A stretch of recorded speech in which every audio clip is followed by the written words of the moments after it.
Hey gang, East Coast Lumberjack here, Rod Cumberland. If you haven't subscribed to my channel yet, be sure you hit the subscribe button before you leave. In this video, we're going to go the next level down on runout.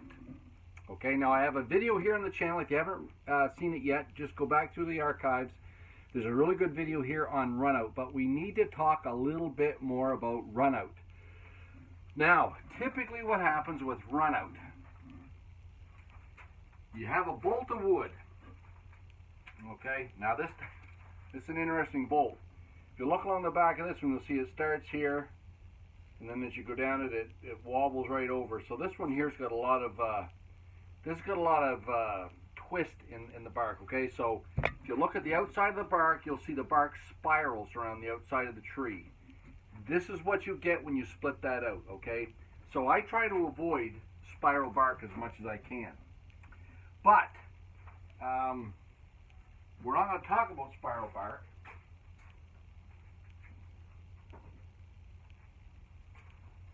We're just going to talk about runout. So here's a regular bolt. Okay, this is hickory wood, nice and straight.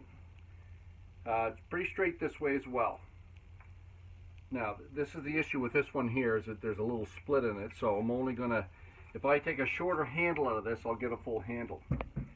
But what happens, okay, so what happens in runout is you've got straight grain, but your handle, when you sit it on here, is going to go from this side, the outside of one, to the inside of the other, so you're going across grains.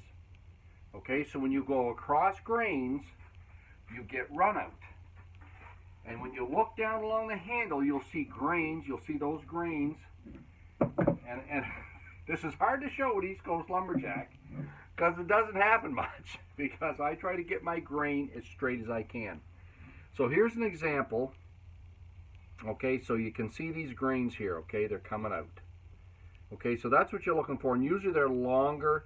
If you get runout in the handle, you'll see them long here, okay, along that handle. Now, what I will say about runout, you don't want a lot of runout from the palm swell, right where it curves here, up to the shoulder. This is where you don't want a lot of runout, okay? And my rule of thumb, typically, if you look at the other video, is 5 grains. It's 25% of the number of grains in your handle. So this handle here has 10, 20, so there's 20 grains in this handle here. It's ash. So that means 25% is 5. I wouldn't want to see any more than 5 grains running out on a particular spot on this handle. Now, if your grain is running straight, and then you have a palm swell which goes across the grains, or like this here. See that? The big flare here? So these are special handles for a buddy of mine in Newfoundland. And he likes pronounced. I wanted to show you this video because two things. Number one, we're going to talk about runout, but number two, we're also going to talk about these pronounced. He loves big, big shoulders and big, big palm swells. Now, at East Coast Lumberjack, I'm renowned for my palm swells because they are big. But these are my big on steroids. So they're massive, okay? But he loves them, okay? And I'm not sure whether it's for his use or someone else's, but anyways, he wants wicked palm swells. So that's what we've got happening here.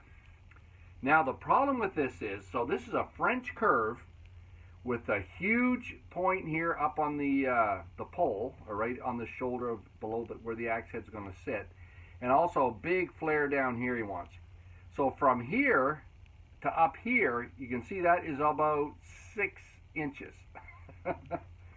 So all of a sudden, the East Coast Lumberjack's typical 2x4 bolts aren't going to cut it, because they have to be a lot wider.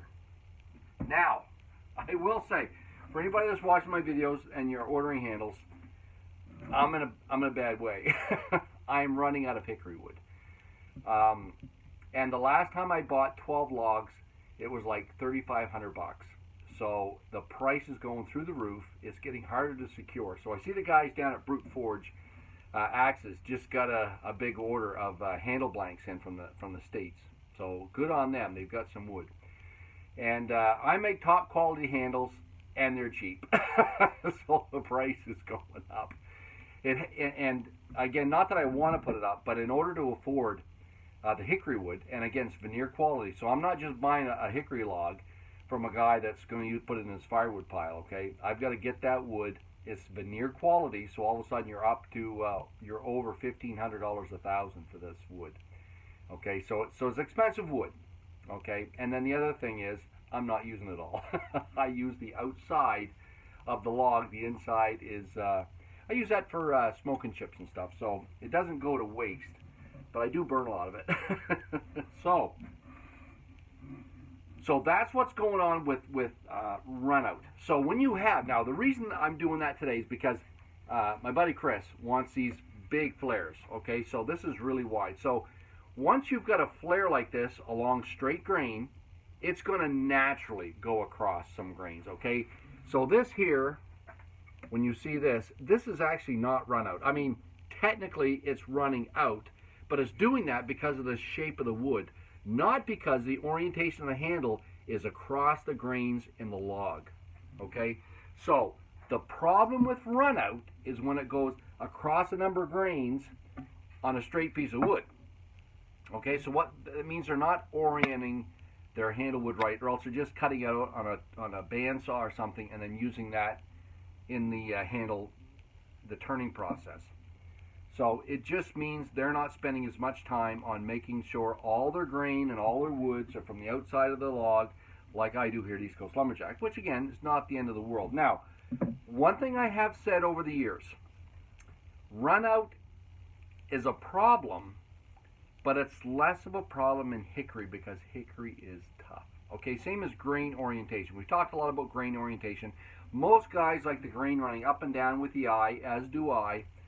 But a guy made a comment here on a video of mine and said, you know, to absorb the most shock, maybe you should have your grain going this way.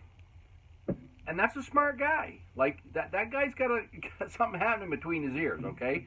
Very smart, because if you think about it, if you turn it that way, you've got a lot more of that absorption happening when you strike another object, which is very good. But the only problem with that is shock absorption is only one of a number of qualities in an axe handle. You still need to have flexibility. You still need to have a high modulus of rupture. You need the other characteristics of wood in your handle as well as a shock absorption, okay? So that's why, still strength-wise, and I'm going to go back and redo one of my videos where I talk about when we bust up a bunch of wood at UNB, grain orientation and other stuff. I'll do another video of that because they are buried way back, like 200 videos ago. So I will redo that. But for now, on run out. So it's not run out if you have a natural sweep or flare or something going on in your handle and your grains come out then, okay? That's just because your grains are straight and now your wood is going out around it. So that's fine, okay? That's fine. Now, another thing that happens, and the reason I'm doing this video is I'm making a handle right now and I seen it, okay?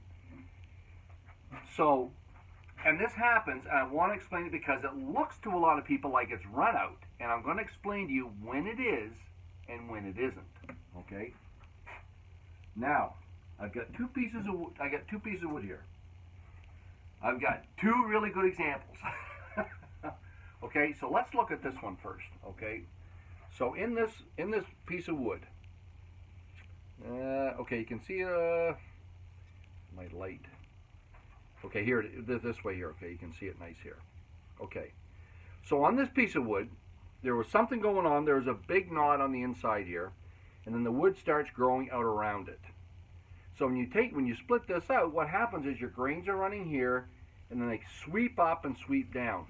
Now, if I was to lay a handle on and make a handle out of this piece right here, I'm going to get run out. What you need to check is the run on a piece of wood like this, where the grain is, the whole wood is going up and down. So it's not only bent on the inside, it's also bent, you can see here, on the outside.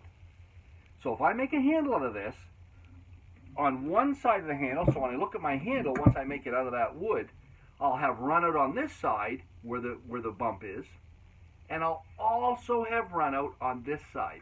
So the run out will be in here narrow on this side, and it'll be on both sides over here on the outside. That's what you want to avoid. That is true runout.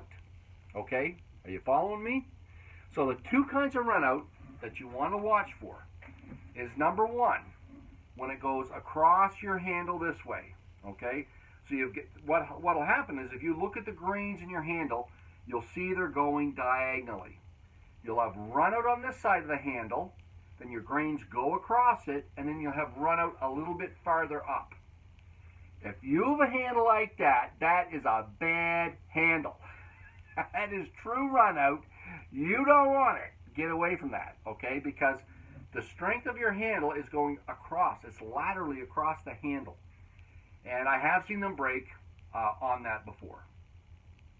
Now, the other thing I will say about grain going this way.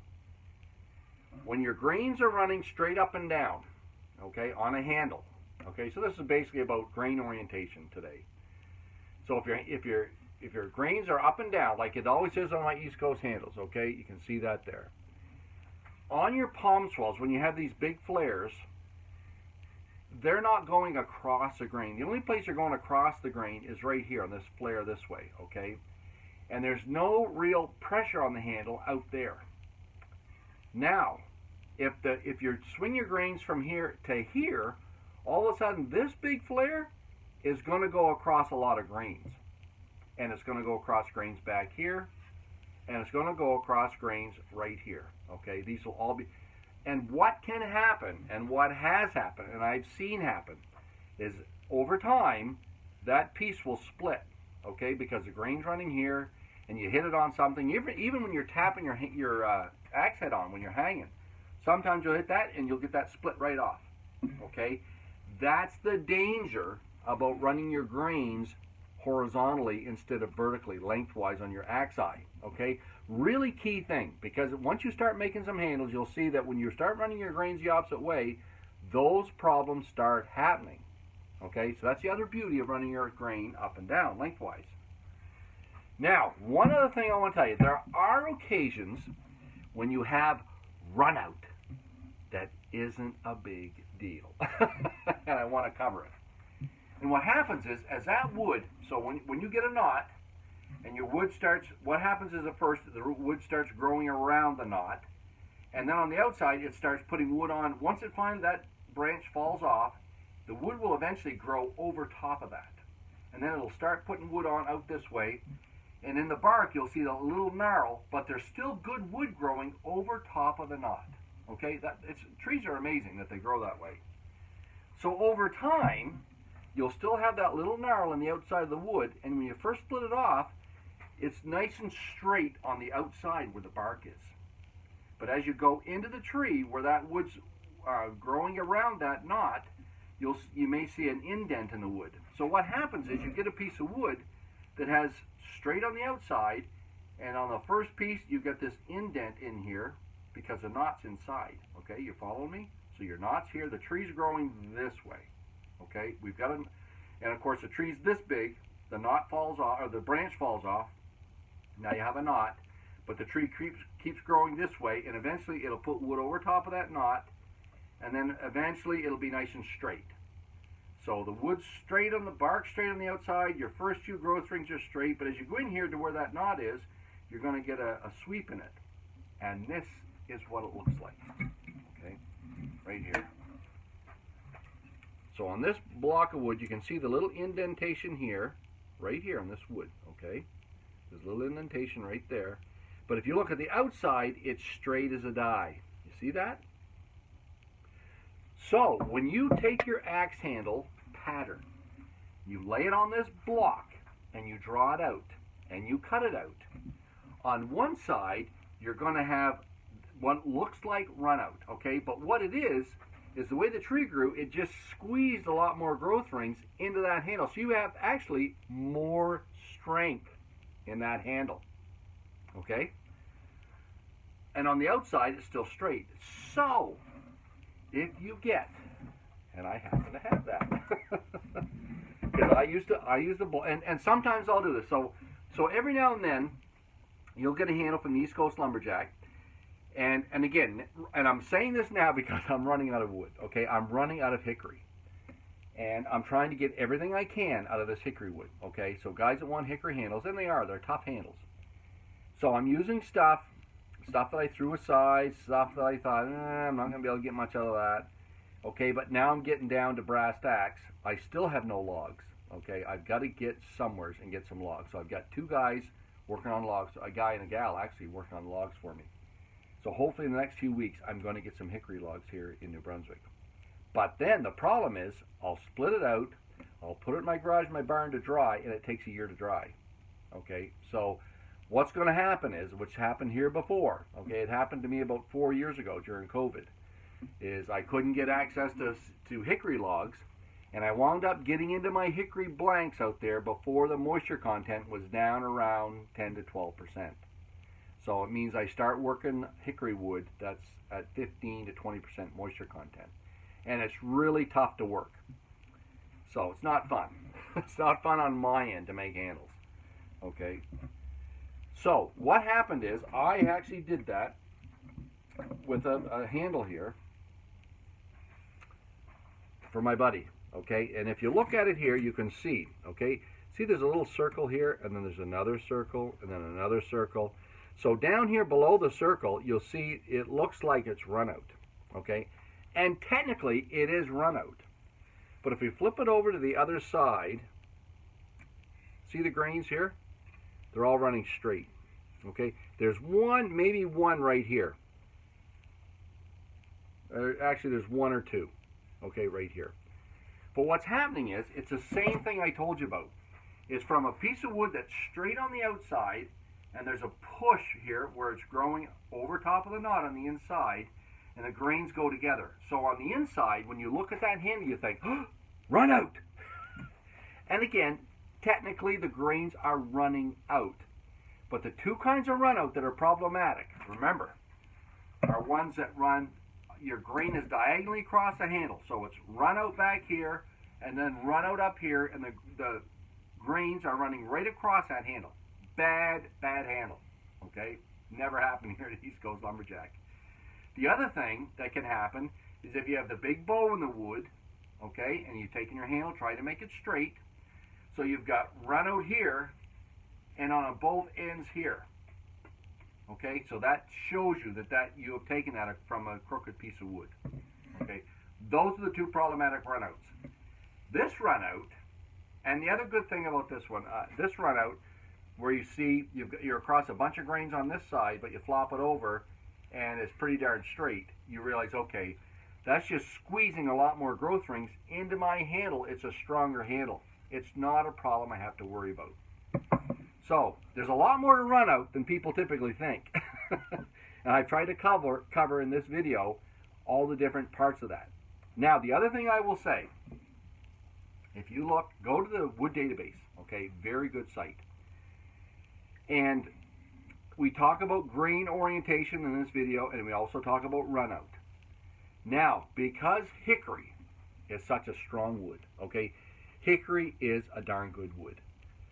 And you can get away with a lot more in hickory than you can in other weaker woods, like an ash or something else, birch, maples, whatever, you're using it for your handle wood.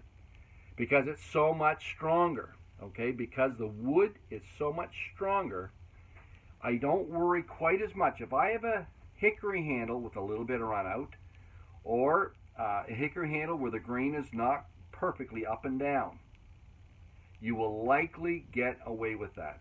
And again, the handle companies have tested this and realized, you know what, it's not going to bother a whole lot. Even because probably, and again, I've never tested this, but I would say a hickory handle with grain that's not going perfect is still likely tougher as far as modulus of rupture than ash wood that doesn't have it.